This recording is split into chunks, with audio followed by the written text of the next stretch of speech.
Well, there are a lot of movies, of course, that people are talking about that always come out on Christmas Day. And joining us again to review 3 more is Kevin McCarthy, Fox News contributor and founder of NerdTears.com, still rocking the super cool suit. Good morning. That's right.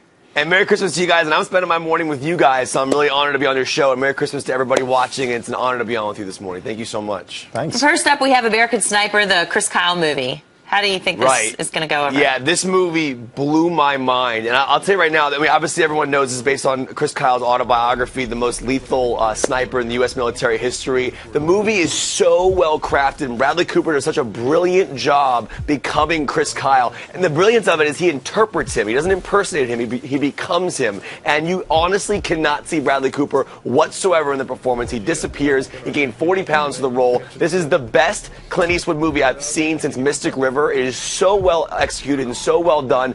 Everything about this movie really works. There's some times where I thought it dragged just slightly, but overall, it's one of the best movies I've seen this year. And I will say, the movie really primarily focuses on his legacy and his legend and the balance of obviously being at war in his home life. But it really focuses on who he is as the legend that he really was. And I really think it's a phenomenal film about a true American hero and an incredible patriot. Everyone should go see it. I gave it a 4.5 out of 5. I definitely recommend it. It's the best movie I've seen this week out of all 7 films. Highly recommend it. And it deserves Best Picture nominations and Best Actor nominations at the Academy Awards this year. It really deserves said. that. I've got to go see it. Tell me about Angelina's movie, Unbroken.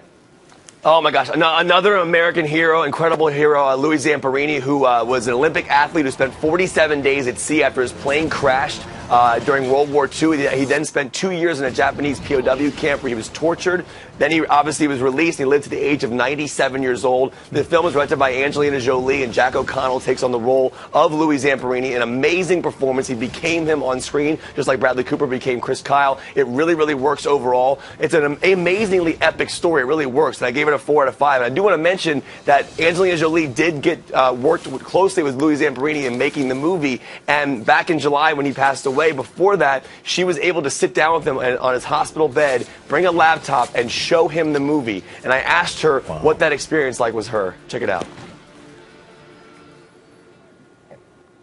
I knew him, and I knew how loving and he was, and non-judgmental, and so I was very happy to bring it to him and have something to bring to him at that moment in his life in the hospital. So it was beautiful, in fact, to watch him watch his life. Yeah. So these bright blue eyes watching, in this state where he couldn't really move very well, watch himself cross the finish line and fight back against all odds. And I think maybe in some way it helped to prepare him for the end of his life. Right. And you gave it how many stars?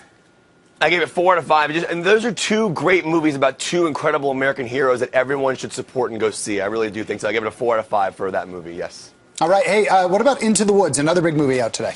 Yeah, this is based on the Stephen Sondheim musical, and for me, this is, remember the movie Les Mis, obviously a couple years ago with Hugh Jackman and everything? That movie featured live singing. The actors were actually live singing. Here, it's mostly recorded singing, so I'm kind of spoiled by what they did with Les Mis. There's one song in this film that Meryl Streep did live, which is a world of difference. It really engages you. This musical is Stephen Sondheim, one of his most classic ones. Obviously, he wrote the music for Sweeney Todd as well, and the lyrics for West Side Story. The problem with this movie, again, is that the songs kind of all sound the same a little bit. I thought Meryl Streep did a great job and the actors did a really good job. What makes this movie great, though, is the production design. It looks fantastic. Everything about the effects are fantastic, and it really works. I've seen the stage play at a local production here in D.C., which I thought was more imaginative just in regards to how they dealt with the Giants. But overall, if you're a fan of the musical, definitely see it to be brought to the big screen on theaters. I gave it a 3.5 out of 5. I didn't love it. I liked it. I just found some issues with the pacing, and also some of the singing just felt like I was watching a music video versus live singing.